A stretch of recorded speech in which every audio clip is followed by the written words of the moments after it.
and welcome to ATX Underground, the show about anything Austin. I'm Sabrina Ritchie, your host. My name is Alex. I'm your second host today. Thank you guys for tuning in, and our special guest this week is Jason Vines. I'd like to thank you for joining us today. It's a pleasure. Welcome to the show. Thank you. I'm happy to be here. Thanks for having me. Glad to hear that. So what do you do for the film industry? I'm a special effects makeup artist, and I do special effects makeup, but I also do props and puppets and blood and guts and gore. I mean, it just kind of depends on what the script needs. I do all manner of makeups except for make people pretty. Is it mostly horror movies? It's a lot of horror movies, yeah. Most of what I've done is a lot of zombie movies. We had a couple of other guests doing horror movies earlier too, I think like a couple of shows ago, right? Edwin Wise is a friend of mine. I use his blood in all the movies that I work. Oh yeah, he was very proud about his blood. His blood is fantastic. It's really nice. Yeah, I watched him speaking like 10 minutes about his blood. Oh yeah, and how like he makes it and stuff. That was pretty awesome. Yeah, those guys. Yeah, it's really nice. But yeah, I do that. But I also act, and I'll wear whatever hat needs to be worn on a movie. When you're working with the low budgets that we have, there's no such thing as that's not my job. Yeah. Yeah, right. So are you working like full movies or short movies? Both. I have done a handful of features. Most of what I do is short films. I've actually been doing a lot of student films lately, grad student thesis films and things like that. So that's actually been really a lot of fun. The student films tend to get away with a lot more than some of the larger budget ones. They can take a lot more risks. Were you involved in any of the 48-hour project films? I did one last year, and we won Best Special Effects in that one. It was called Laker. Congratulations. Oh, thank you. Yeah, it was very disgusting. Yeah. So did you guys pick a horror genre? We drew sci-fi, but we knew we wanted a horror twist to it anyway. I was hoping for a Western musical myself, that we would also turn into horror. But yeah, it was a tale of a guy who goes swimming and gets a meteorite has crashed into the water. He goes swimming and this organism infects his body and he just kind of starts falling apart and his skin looks disgusting and he starts pulling pieces of himself off. So yeah, a good feel-good movie of the summer, great for the kids. It's all right. Yes. Definitely something to traumatize your kids with. Be like, It's like, your kids are too sensitive. Let's start desensitizing you guys a bit. Yeah, exactly. Especially with nowadays media. Very desensitizing. Mostly the video games. Yeah, the internet doesn't help either. Yeah, I can vouch for that. Nothing wrong with video games. I play them. So, perfect example right here. I don't want to say anything about animes, do I? Yeah? That's right. That's another topic. So, do you do special effects full-time or is it a part-time gig right now? It is part-time, but it depends on where we're at in production. There are times when you're in crunch time, then that's all you can do is to finish it. But I also do like freelance web design to help pay the bills and stuff. But I'm trying to do more special effects because I enjoy that a lot more. But it's tough. I mean, once you're finished with the movie, then you don't have any work to do unless you start stacking them up. Yeah.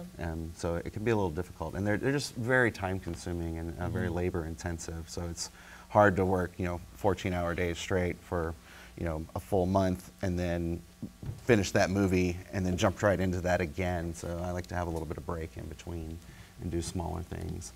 So it can be a little tough to do full-time. Yeah.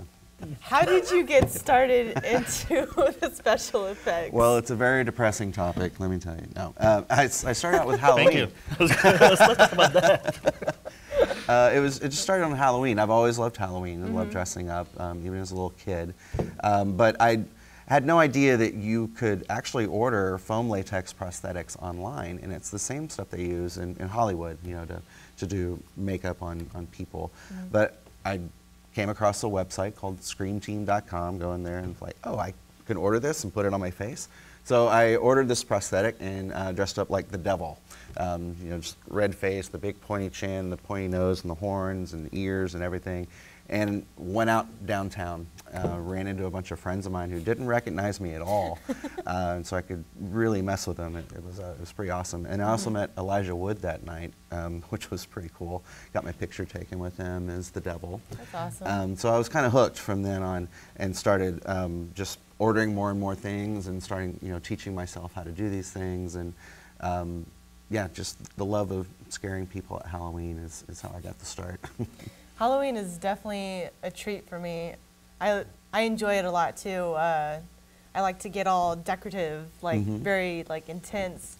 Actually, when I was in high school, we had a costume contest, and I was like a dragon fairy creature, and I had made the whole thing myself. I ended up winning top contest design. Awesome. Like, yes.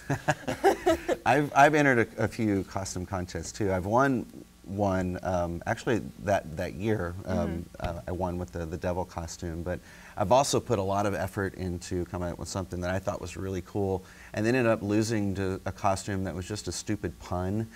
It's like, I can't even think of one off the top of my head, but like it'll be just something silly and stupid and funny that it took them 5 minutes to throw together, but the judges will be like, that's hilarious, you win best costume, and I spent 7 hours getting into costume and showing up. So it makes you not want to do them anymore. You're like, well, why? Because I'm just going to show up and. I had to wear a short skirt and a wig around, so I know exactly how I feel because I didn't win. I guess I was the prettiest one around. That's just Tuesday for me. So you mentioned that you start learning stuff about it. Did you actually go to school for that? Did you learn anything, or just did you actually by yourself? I didn't. I am self-taught. One of the internet has everything you need to know, more or less, on special effects already out there. YouTube is an incredible resource. There's any costume idea you have, search in YouTube. Someone's probably done it before and made a tutorial about it, or at least something close enough. Oh yeah, definitely done that before. Yeah, but there's also tons of books and trial and error. It's a very expensive pursuit because once you start messing things up, you can ruin hundreds of dollars worth of materials just trying to learn these things. But the more you do, the better you get at it, and hopefully the fewer hundreds of dollar mistakes that I'll make. That's why it's always best to buy cheaper products to begin with. Exactly. That's what I do. Yes. I find stuff around the house and I'm like, oh, I'll use this. Yeah, Get I a use little practice first. a lot of found objects and things like that. Tape a newspaper and throw some paint on it. There you go.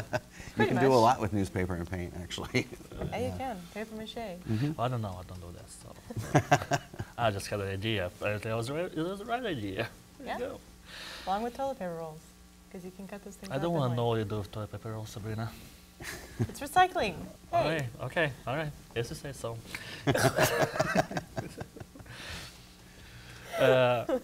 So, moving back on. yes, to get off that topic of that, what other type of projects are you working on currently? Well, currently I'm doing a lot of work with a company called Hogfly here in town.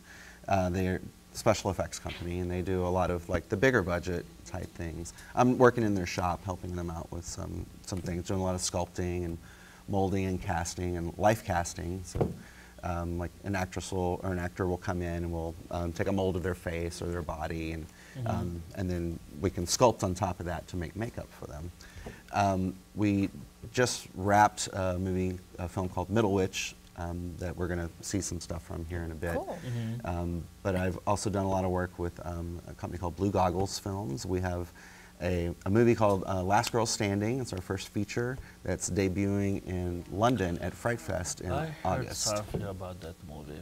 Yeah? Either on one of our previous guests or... It was from Edwin, probably, because he worked... I think it was Blue Goggles or something like that.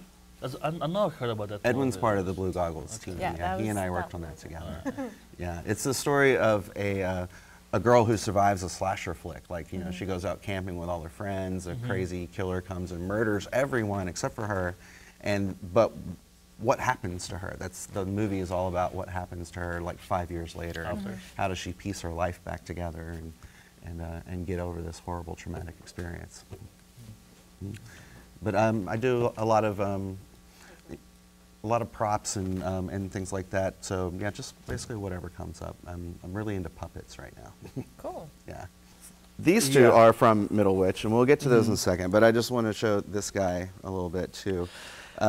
This is just a fake corpse. I like to call him. Those are my sunglasses anyway. Yeah, you can I'll have take this them. back. All right, thank you. This is Captain Mallard. I'm actually giving this to Scare for a Cure. It's a haunted house or haunted experience, I guess. That's Heard about that, so. Yeah. It's a lot of things we hear about on the show, right? And then later on they come back. It's a very small community, these special effects thing. We tend to kind of work in the same areas. But yeah, this guy's going out there. I just happen to have him in the back of my car, so I thought I'd bring him in. But so Middle Witch, this is Barb. These are two different types of puppets for the same character. Okay. This is what's called a rod puppet, and have a little trigger mechanism that opens up the mouth. And what we would do is we would film this in a miniature environment that's built to scale, and then film it, in front of a green screen or a blue screen, and then superimpose that with the actors. So this bird is actually over 6 feet tall in the movie. Nice. And you can move around. It's not that scary. It's all right. And so this is when we needed full body shots. The wings open up too, and they can close in. It takes 3 people to actually puppeteer this thing correctly. And when we're doing close-ups of it, we use Big Barb. I'll show you how she works. Big Barb's a hand puppet. It's also really heavy. There we go. Oh, I was going to start. I thought you were going to put it on, but okay. Nope. Yeah, I can actually put my head in it, but This one is a little scary, I can say that. Yeah, this is the one that would interact with our actress and get right up in her face and stuff. And yeah, it's made out of fiberglass. It actually might hurt you if I close it really. But yeah, we cut back and forth between shots of the big bird, the little bird. Smaller one. Let me get that. Sure. And then when you put them all together, hopefully Actually, I was it looks playing like that a little bit earlier. I was like, it could be a bit more. Yeah, I don't have any pets. I like to make my own. I had a bird before. It wasn't nice though. Yeah? What kind of bird do you have? I could do. He wasn't. Yeah, not a very nice bird. He was not nice. He was. Anyway, I want to show this guy up here a little bit for a second. Sure. You can say some more about it. If anybody can see me. This guy? All right, so this guy. Sabrina's looking for a boyfriend. I know Whatever. that. Sabrina, this guy look like a potential candidate? What? Does this guy look like a potential candidate for you? No. Come on. Look at I him, mean, look there at is the this guy. benefit of him not talking. But now? You see? Oh yeah, that makes all the difference. Well, I don't know. It doesn't. Well, Well, I guess you're not going to have a boyfriend then. Hold off. Wait a little bit longer. it's hard to wear sunglasses when you have ears. You don't have ears and don't really have a real nose. But it's, I don't know if you guys can see it on TV, but actually pretty close up. It's kind of gooey, and I don't really want to touch it because It's it just does look plastic. disgusting. I mean, I'm not saying it's not. I'm not saying it's a real corpse, but still, like it's actually.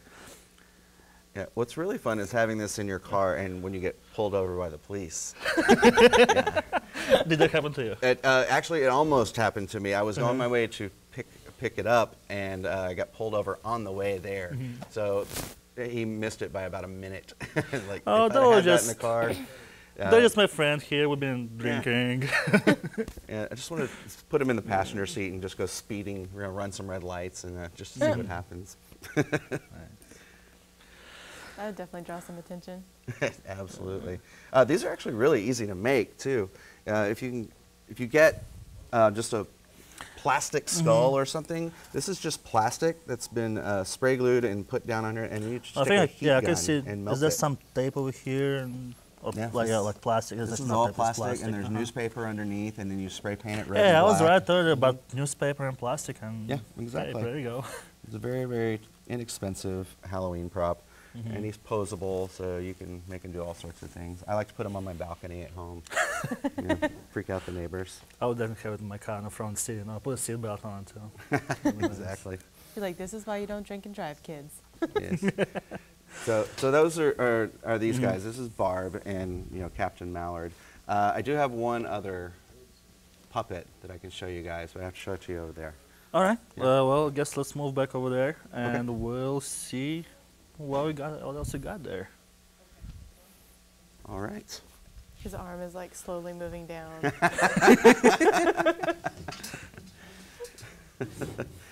All right. So let's go ahead and put this up here. Oh, awesome. There we go. All right, so this is Madge. Madge is what we call a nest nanny.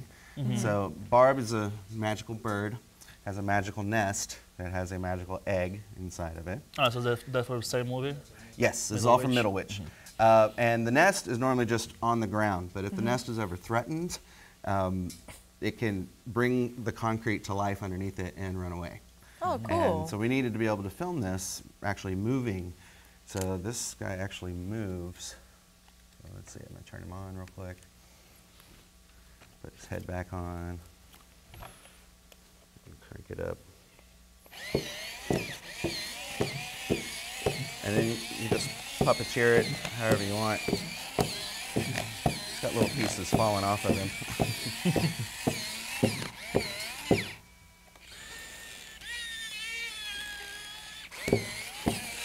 Nice. It reminds me of one of those tanks, like a little tank, Yeah, this was It's actually it's really impressive. I mean, looking up here in the close up and knowing what's gonna happen, maybe not, but I'm pretty sure on the screen where you can get all the special effects going. Yeah, That's it's impressive. Yeah. Well, definitely impressive. when you film the smaller things like this, if you film them at a really high frame rate, you can play them back in slow motion, and it gives them a lot of weight. It makes them look huge, and this one's also, filmed on a green screen, so it's. Oh, so is that supposed to be really big? It's as big as a house. Okay. Yeah, in the movie. So like the girl has to like look up at it, and we also built a life-size nest for an actress to sit in. That was built on top of a papasan chair, so she just sits inside of it. And to make it look like it was moving, we set it on top of a mattress and a box spring, and then we would just like push on it, so it's like rocking around while the actress is inside of it. That's And then awesome. we cut between that and shots of this to kind of blend it all together and hopefully sell the illusion that it's this gigantic house-size walking concrete spider with a nest on top of it. Yeah, it's like all the special effects are actually really advanced. Like I remember, like I was born in '86, right? So I remember like middle '90s. Special effects were not as scary. People would get like a little frog and it'll look like, oh my god, it's so scary. Like that looks so cool. Or like puppets. Yeah, or like early video games, right? But they make like a paint explosion or something. Wow, look at those graphics, right? Well, I could like to say they're advanced. I probably don't remember that. But they're No. advanced. I came into a good time where I got to see all the awesome special. I'll see what your kid's gonna say about that. He's gonna come in, right? Oh, They're yeah. like, Oh, yeah, when you mean you don't have you look color back at some of graphics? those special effects, like from back in the day, and when they came out, they were cutting edge and Yeah. blew people's minds. I mean, yeah, all even the cheesiest special effect you can think of, like back in the '80s, at one point was cutting edge. You Yeah, know? correct. This stuff is actually very old school. This is, it's practical effects. It's, puppets, and we are using green screen. Green screen has actually been around for a long, long time. Yeah. It's a lot of the CGI and stuff is very prevalent now, but that's actually starting to kind of change, and more practical effects are coming in. We're starting to see a blending of the two, Yeah. which I think is great, because practical effects are amazing. They're, I can see, well, I'm going to go ahead and answer the question that's right in front of us here. I feel that... Let me ask you a question. Please ask the Let me ask you the question. question. Yes. Why do you feel practical effects are important? I feel they're very important for several reasons. First of all, they're just plain cooler. They look cool, it's a tangible thing, and the audience can tell when they're watching that it's an actual physical presence. If you're an actor who's trying to act opposite this effect, it's much more convincing to be scared of a giant scary monsters, you know, even if it's a guy in a suit or whatever, than it is to be acting against a tennis ball that you're looking at. You know? So you get like this real physical presence on screen that you can actually tell the difference, and your reactions are more genuine, and I think you can get a better performance out of like a puppet or a creature suit or a makeup. Than Yeah, I don't a know lot if of you ever CGI got stuff. a chance to. I read on Godzilla movies, right? You know how they started, like, I think 40s or 50s. Well, Oh yeah, with the guy in the costume. yeah, the very first Godzilla movie was just a guy in a rubber costume, and he was saying it just was hot, right? Oh, yeah. And they slowly evolved to what we had, a year ago? Oh yeah. Yeah. With the all CGI. Yeah, the Yeah, giant it's, CGI I mean, monster. it's all graphics. I think like those older movies back in the days, that was something like wow. Like even that little rubber costume, right? That was pretty big, and just I think it had a little more life to it. Like you're right about it, like about people's emotions on screen. I think that they probably can be easier played, I guess, or easier acted because of actual real presence up there. You know? No, I agree. And there's a documentary out called Men in Suits that's all about character suit actors, and they talk a lot about those original Godzilla suits. They're actually made out of tire rubber that had no kind of cooling system or anything inside. And Godzilla comes out of the water, right? So he's wearing this tire rubber suit, and it's filled with water, weighs about 200 pounds. Oh my as gosh. He's trying to sludge his way out of that thing. And there's like, you know, the little like steel belts in the tires are, you know, rubbing up against his skin. They just threw him in there, took nothing into account for his comfort whatsoever. Oh, they didn't care about comfort. Oh yeah, but back then it was, Now he was it's just like, very I'll stoic, screw you. like Yeah. I will make it through this shot. But Well, yeah, at least he had a mask on, so you couldn't see his facial expression. exactly. It's like, oh yeah, he's okay. It's like, Oh, he's totally fine. He's like, I'm dying in here. help. It's like maybe that's why he was flying with his arms the whole time. It's like, ah. There's a bee in here. So was it easy to make those costumes? I mean, not costumes, creatures. What was it? What actually the actual challenges? Yeah, it was not easy at all. There, I know you mentioned earlier like 14-hour days. You know? Yeah.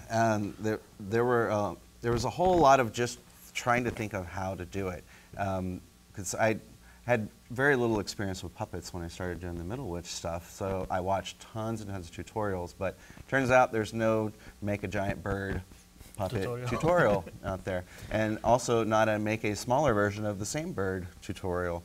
So it was a lot of just trying to figure out how to make it happen. So what I ended up doing for Big Barb, sculpted the head, covered it in fiberglass, and then I actually had to like saw the bottom beak off and build the whole mouth mechanism, and add some structure to the body with wire mesh so it holds up, and then gluing on, all those feathers are glued on individually. Are they real feathers? The real Wow. feathers, yeah. And for the smaller version, all those feathers had to be cut to scale. So we had to take feathers and cut them down quarter scale. And I had several friends come over and help me and sit down, and for hours just cutting feathers. Oh, Did you use like a lot of turkeys or chickens? It was a lot of duck and goose feathers, actually. But yeah, you can get any kind of feather online, pretty much. Yeah, and the head for the small one is it's a taxidermy form.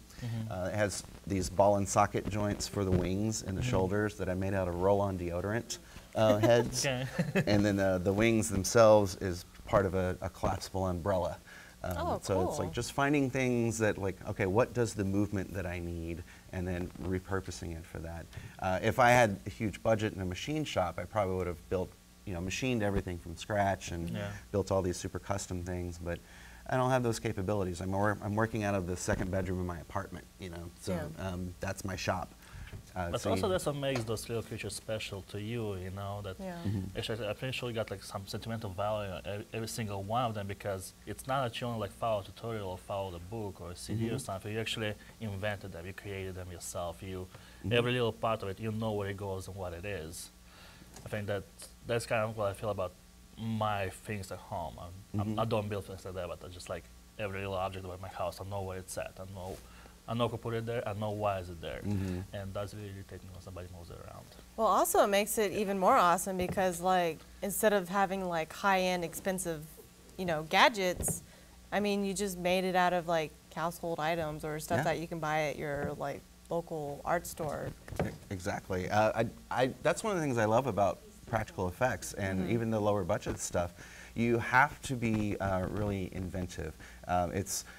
Special effects is just problem solving. Yeah. It's like, you know, what's the problem we're trying to solve, and what's the cheapest way we can solve it a lot of times.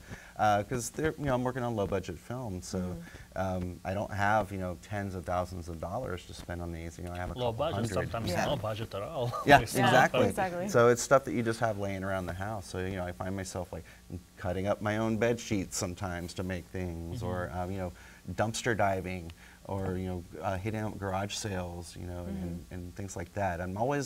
I like going to thrift stores and just looking for things that have odd, weird shapes that I know I can then put into something later. So there's a lot of that stuff with these, like the eyeballs in Big Barb are Christmas ornaments. And, Oh, cool. and you just paint them black and then put like epoxy over the top of it, and it makes it super shiny. So yeah, didn't have to spend a lot of money on those things. It was like $1 for the whole thing. So let me, since you got some experience, how long have you actually been doing that?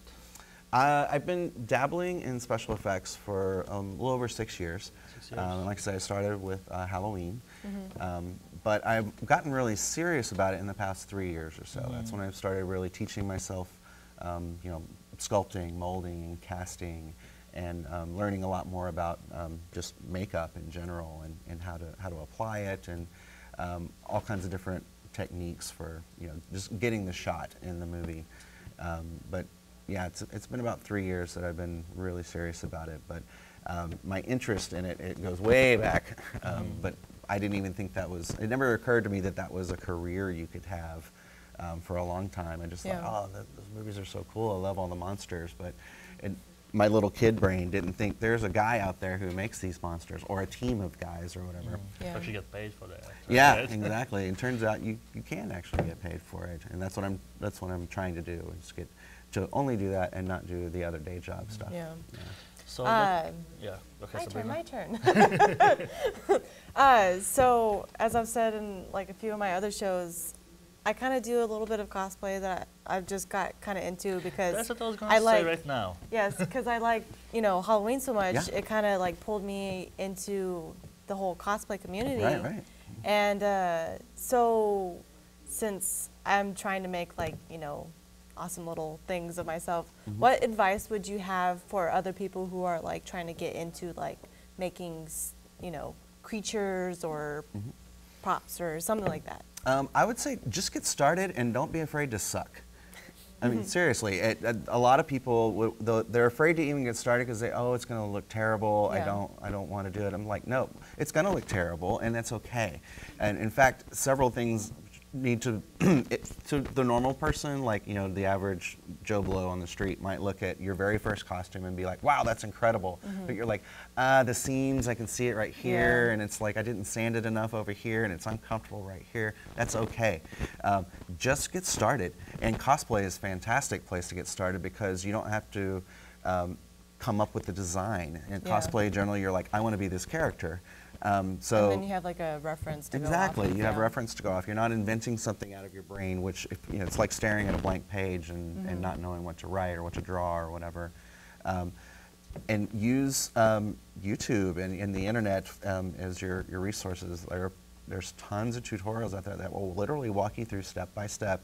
You watch them do it, you do it yourself, and it turns out great. And you know, and you just start learning things. And don't try to do everything at once. Over the years, I've amassed like a huge collection of tools and materials and everything that if I had tried to go out and buy it all at once, I'd have to take out a loan, you know. So you have a project that needs to, you know, that you need to do. So you know you need foam, you need spray glue, and you need a pair of scissors. Just buy those things. Don't go out and buy, you know, like hundreds and hundreds of materials and everything. And yeah, just try it. Throw stuff against the wall, see what sticks, make mistakes, screw things up. Have things that you're like just want to burn after you're done because you don't want to see the light of day. But getting started is the hardest part. And if you have friends that know how to do these things, pick their brain and start see what they know. It's definitely well worth it. Like, I did this one character from an anime that I like, the thing that Alex mentioned earlier. But yes, anyways, so I feel that it's like, taking that leap of faith on your artistic skills.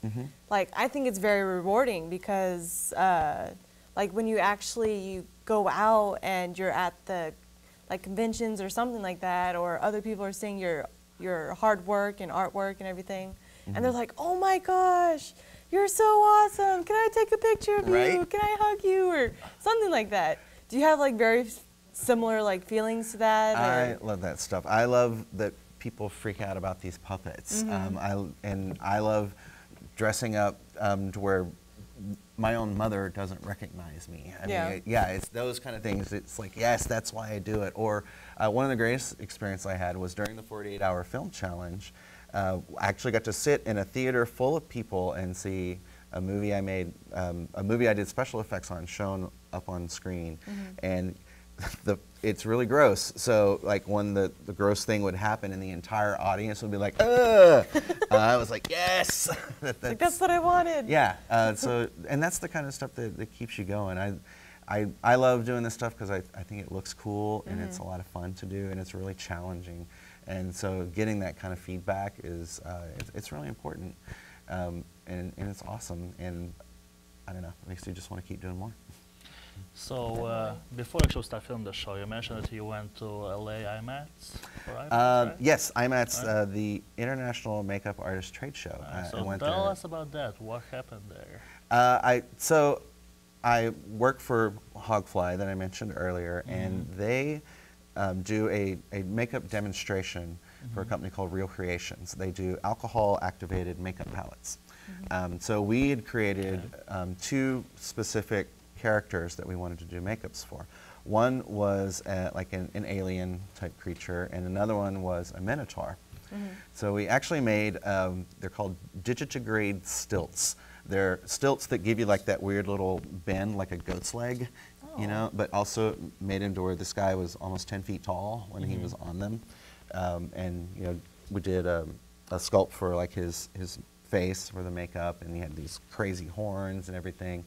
And it was awesome. I mean, IMATS it's split up into two different sections. There's one giant convention floor that's all beauty makeup, and there's tons and tons of beauty makeup fans that show up.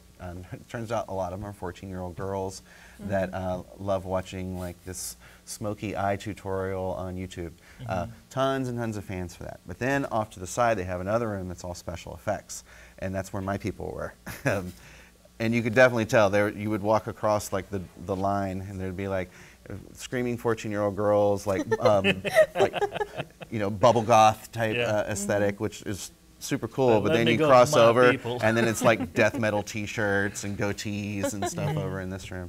But it was great. I got to meet a lot of my heroes there. A lot of really amazing makeup artists. Oscar-winning, Emmy award-winning makeup artists.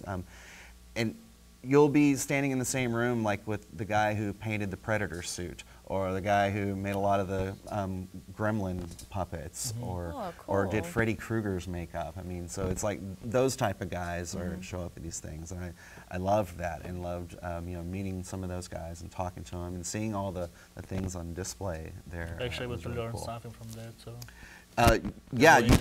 There are demonstrations, quite a few of them actually. There were sculpting demonstrations and makeup demonstrations, and just guys showing like slideshows from all the stuff they've done over their career. So you're seeing like behind the scenes stuff of movies that I grew up with. That was really great. I'm actually really excited. I'm going back to LA in September to Son of Monsterpalooza. There's Monsterpalooza, and then there's Son of Monsterpalooza, and that one is all special effects. The beauty contingent's not going to be there, so I'm really excited about that. And there's all kinds of more awesome heroes of mine that are going to be there. Have you ever seen what was that? There's this one show that has the monster makeup, and they do like challenges. Yeah. Yes, I have seen Face Off many times. I actually auditioned for Face Off. Hi. My name's Jason Vines. I'm an aspiring special effects makeup artist living in Austin, Texas. I'm 38 years old, and I love monsters. I want to be on Face Off because they make a lot of really cool monsters there, and I think it would be a great opportunity for a lot of exposure and a great learning opportunity as well. So you're about to see my makeup application of a character I call Jericho. He's a bounty hunter from a faraway planet. Enjoy.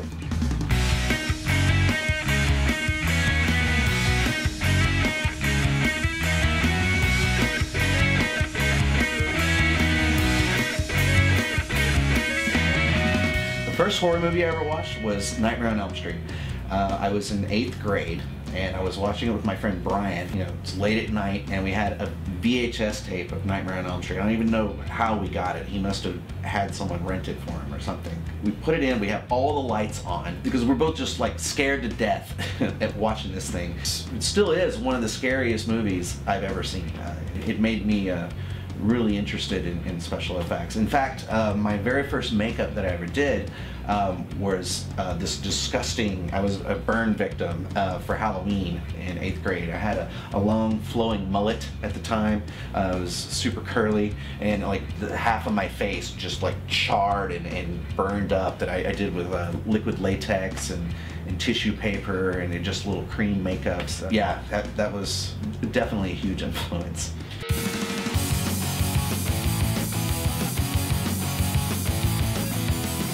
So I did that first makeup, and it got me thinking, you know, well, wow, you know, maybe I can do this for a living. But in order to do that, I got a portfolio. So basically, I set up photo shoots with friends of mine. I ordered more prosthetics, and you know, got a photographer friend and a model friend, and put the makeup on, and we would just do these photo shoots. I did demons, I did gargoyles, and vampires, and zombies, and anything I could think of, because I was just trying to get enough cool images together to where I could, you know, put together a portfolio and send it out to people.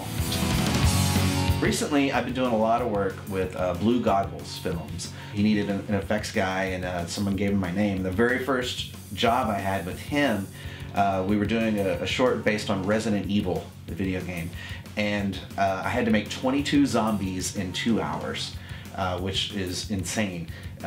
So I got another makeup artist friend of mine to help me out. He did all the background zombies, and I focused on the hero zombies, and there were 5 of them. But still, we only had 2 hours, so I was like crunching up Doritos and taking, you know, just stuff out of craft services, like crumbling up cookies and you know, putting liquid latex on and then packing all that stuff in and then painting over it and, you know, putting blood on them, and it turned out really awesome, and everyone smelled delicious.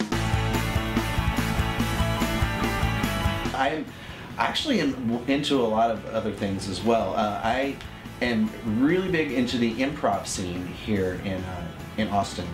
You know, improvised theater or improv comedy, whatever you want to call it. Basically making stuff up in front of a crowd. I love making people laugh, and I love making up funny stuff with my friends, and it's a blast. I really love that. Another thing I'm really into is karaoke. I am actually a 2-time National Karaoke League champion, and I also won the one and only Karaoke Apocalypse trophy contest, you know, that they had. And Karaoke Apocalypse is karaoke with a live band, and they do all old school punk and metal, so it's right up my alley.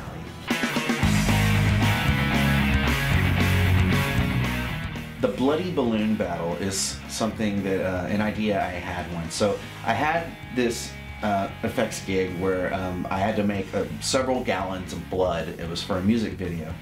And after the shoot was all said and done, I still had quite a bit of blood left. I kind of overestimated how much I would need. I was like, wouldn't it be cool if we just put it in water balloons, dressed in white, and you know, got some friends together, and we all just threw these bloody balloons at each other. So I posted on Facebook like, hey, you know, I've got some leftover blood, I want to, you know, throw some bloody balloons at people, and got like this huge response of people were like, yes, I want to do that. I ended up making 1,000 balloons the first year in my house, you know, and then we, you know, met in a park at, you know, 11 o'clock in the morning in November sometime, and threw balloons at each other, and it was awesome. It was super fun. So much fun that I did it the following year and did 5,000 balloons. And it's an incredible amount of work and a lot of fun.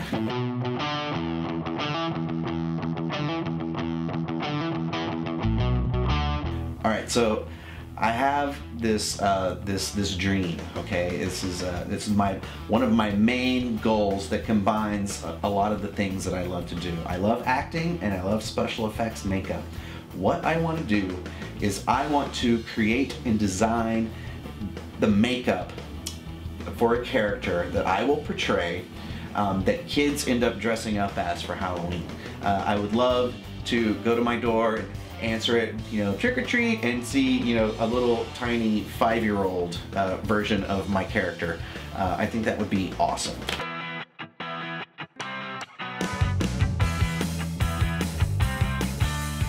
Why do I want to be on Face Off? That's a good question. I love just the amazing art that comes out of this, and it would be a huge opportunity to just meet people that like to do this sort of thing.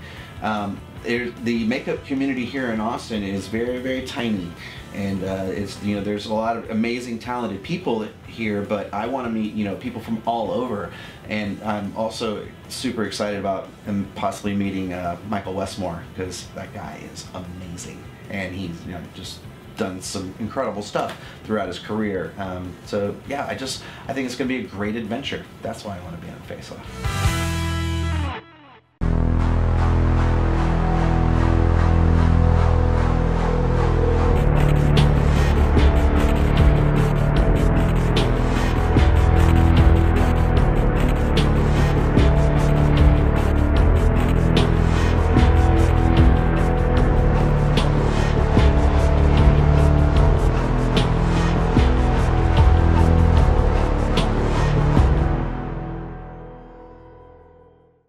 Cool. Yeah, and I did really well too. They liked a lot of my sculpting, a lot of my makeup and stuff.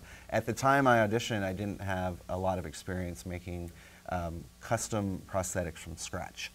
So they wanted me to get more experience with that. So I have been getting more experience with that, but I haven't auditioned again because I've been too busy doing stuff like this. Yeah. Which is the whole reason I wanted to go on that show in the first place, was to get exposure, to get more work. But I'm getting more work, so why go on the show? I don't know.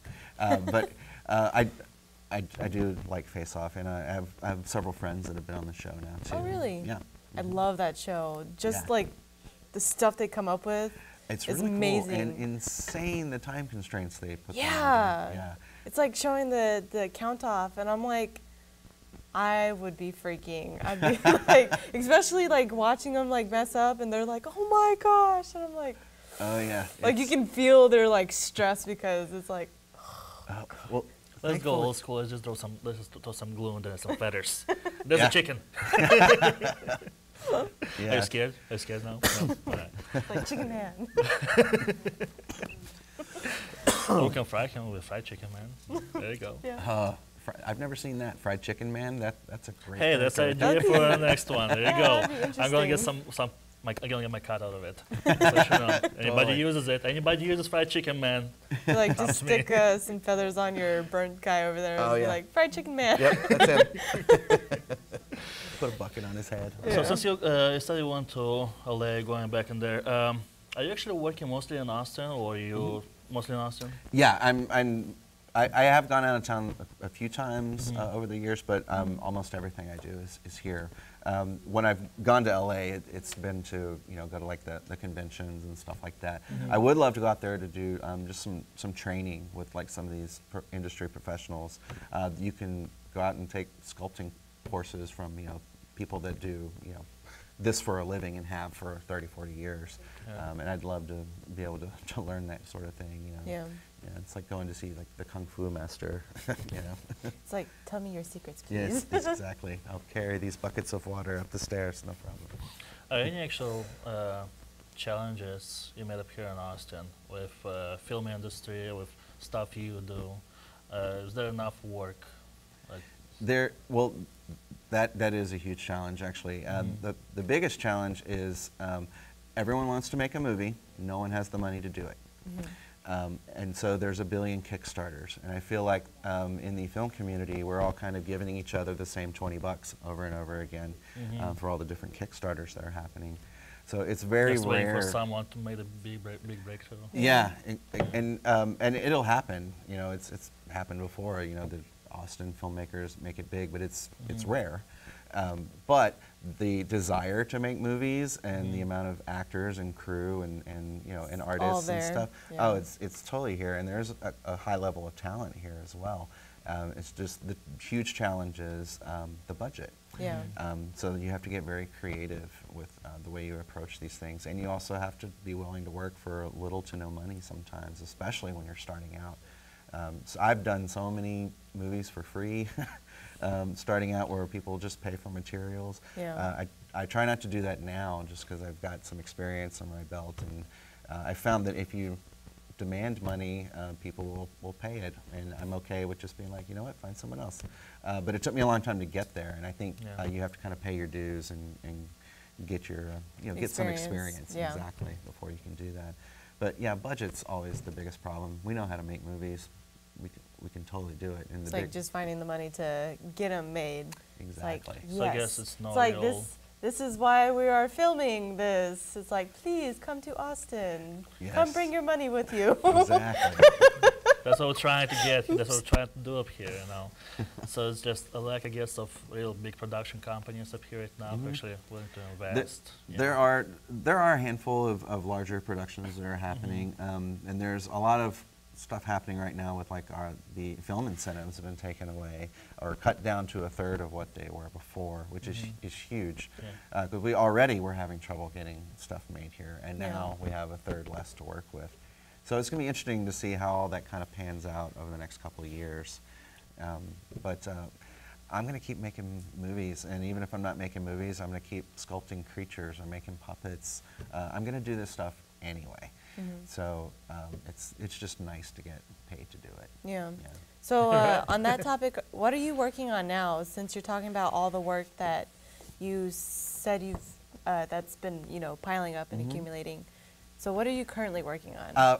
I'm currently working on some stuff with Hogfly, and I can't actually tell you the title of what we're working on because it's all top secret, hush-hush sort of things. Which is understandable. Yes. But we are making a full body makeup for an actress for that.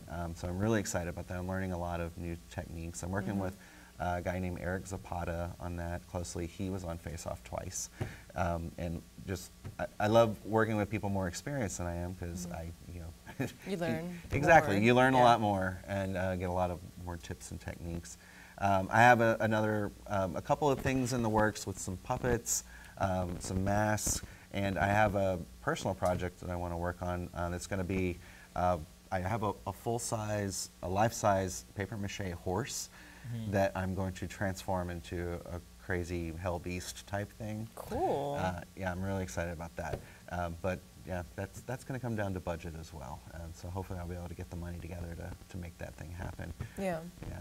But yeah, I'm just working on some personal projects and got a few little puppet things in the works. But there's always every week I get new offers rolling in. So yeah, I'm done with my break and now I'm ready to get right back to it. That's good. So what has been the hardest creature creating for you? I would say it's a little Barb. So little Barb's the little the rod puppet over there. I could not wrap my head around how to get her to work, and it took a long time for me to kind of figure everything out. I had to tear her down and rebuild her about 3 times, which is not uncommon. And if you're just starting out in this sort of thing, don't be afraid to mess up so bad that you have to throw everything away and start over, because it happens a lot. But yeah, just figuring out how to get her head to move. Her neck is made out of like a removable shower head nozzle, like the tube in it, and figuring out how to make the roll-on deodorant things work. There's just so many different pieces to her, and having her still be the right scale. I was afraid to even start her for a while, just trying to figure out how to get my ducks in a row for that. So that one was a real challenge, and that's the one that kept me up late night the most. So yeah, I would say that's definitely the hardest thing I've done so far. Well, it definitely looks great. Thank I would you. have to say that for sure. And it's really awesome. You guys didn't see this, but I was taking video earlier where Alex was kind of fiddling, and he was moving the head. It was really awesome to watch. It like move those. and the head and the mouth opens, and I loved it. It was cool. Awesome. I'm glad you like it. You try filming it in slow motion. It totally changes everything. It makes it bet. look like a huge You guys bird. get a little bit of graphics in there. Yeah. You mentioned a couple of names earlier. What are the connections you made through the working film industry? What kind of connections? Yeah, I mean, what people you met? I know you mentioned a lot of names already, but I guess some local, maybe local people. Yeah. Well, there's tons of local people. Are you asking me like how do you meet those people and where do you find them? Okay. Yeah. I just kind of stumbled onto some of them, and sometimes you can go to. They have like little mixer events, like of Austin Film Society and that sort of thing. That might be a good place to start, but it's a lot of the work I get is just word of mouth. You work with one director. That director has friends that are also directors. They need people to do things, and they will call me. But just putting yourself out there. If you want to get involved in movies, volunteer to be a PA on a set. People always need PAs, and you can never have enough. So get out there, put yourself out there, introduce yourself to people, be nice to everyone on set. Like from the PA on up to the director and producer, because you never know when that PA is going to be a producer, 5-10 years down the line. Show up, do your job, don't be a dick, and you get hired again. That's how it works. Definitely word of mouth. Yes. You see, the more we do the show, the more I realize and how all those people actually, all of you guys, kind of know each other. We get to different teams, to all separate teams, and we see in the parking lot, and they're all like hugging and say hi. Yeah, they're long like, time no oh, see. hey, nice to see you again. And there's a lot of people. There's a sort of big community, right? But I guess it's big, but it's all like Thai community. They all know each other, and they all seem to be friends, or at least in a good relationship. Like, I never seen the feeling of. You're my rival. You're working in a different production company. I've never seen that. That does happen, but it's rare. At least in this market in Austin, in my experience anyway. For the most part, people just want to make a movie, and they're happy to be living the dream, so to speak. And on most of the sets that I've been on, there's no need to have a big giant ego. We're all here to have fun and make this movie, and everybody works really hard and is good at what they do. But I haven't experienced like the divas on set. I know they're out there, and it probably will happen to me the very next set I'm on now that I've said this. It's like, knock on wood. Yeah, exactly. But you're right. For the most part, it's a pretty welcoming community, and a lot of if you work on several different films, especially with you'll run into the same crew over and over again, or at least like this sound guy was on this last movie, and I remember that gaffer from this other thing.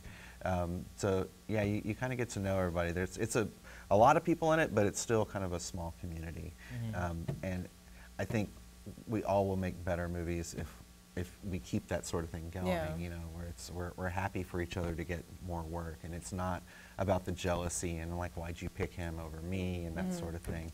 It's being happy for him. Oh, that's awesome, you got that job. That one wasn't for me, now the next one's going to be mine because you're busy doing that sort of thing. But yeah, I like it. I've met a lot of really, really great friends over the years doing this sort of thing.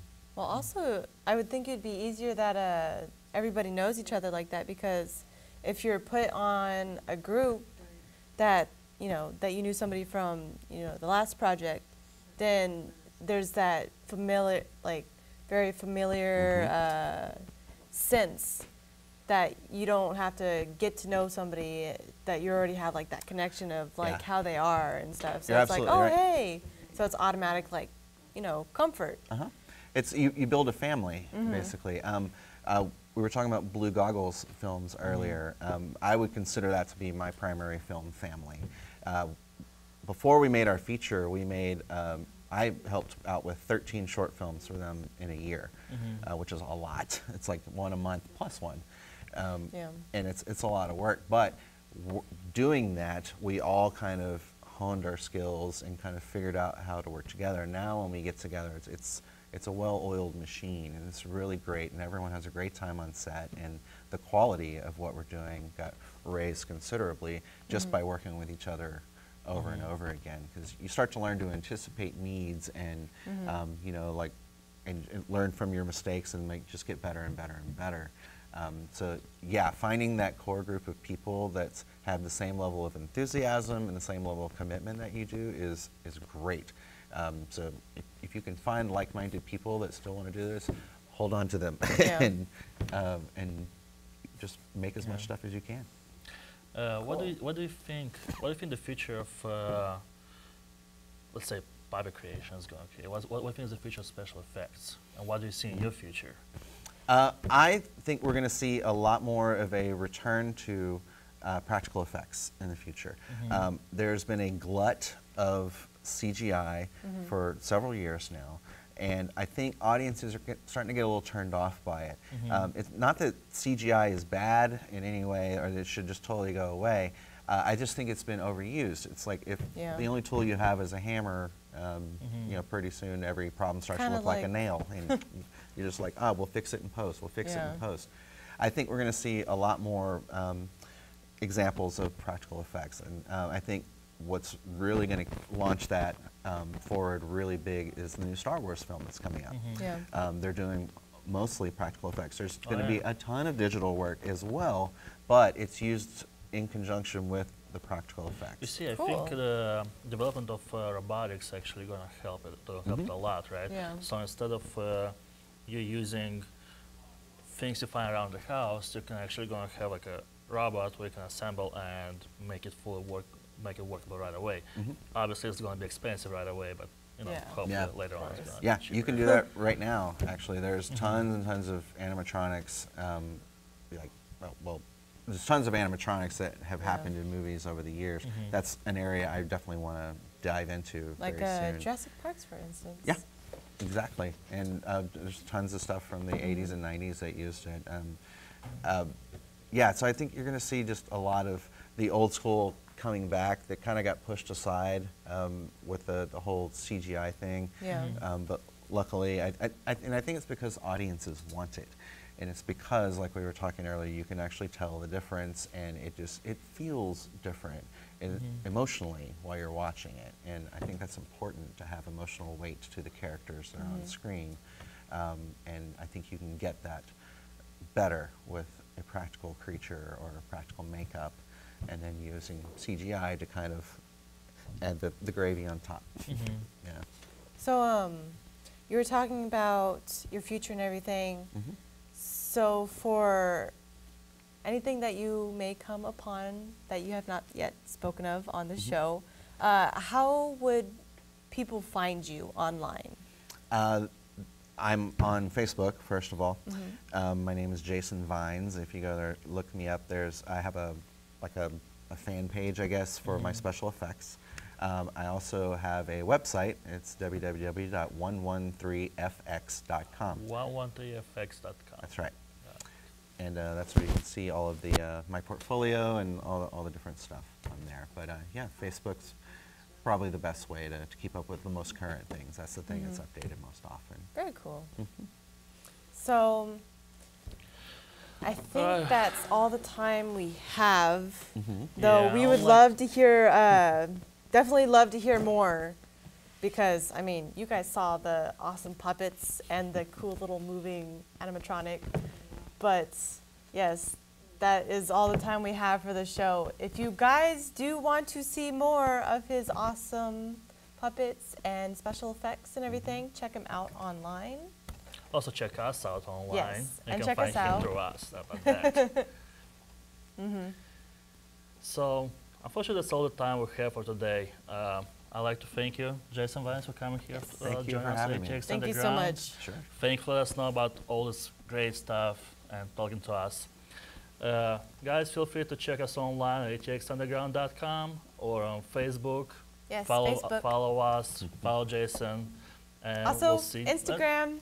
Also, yeah, we got Instagram I post now. tons of pictures of our behind the scenes and videos. My Instagram is only Chimera. You can find me at Instagram or Facebook to see any of the behind the scenes pictures. So check us out on Facebook, Instagram, websites. Thank you. And we'll see you guys next time. Have a good one.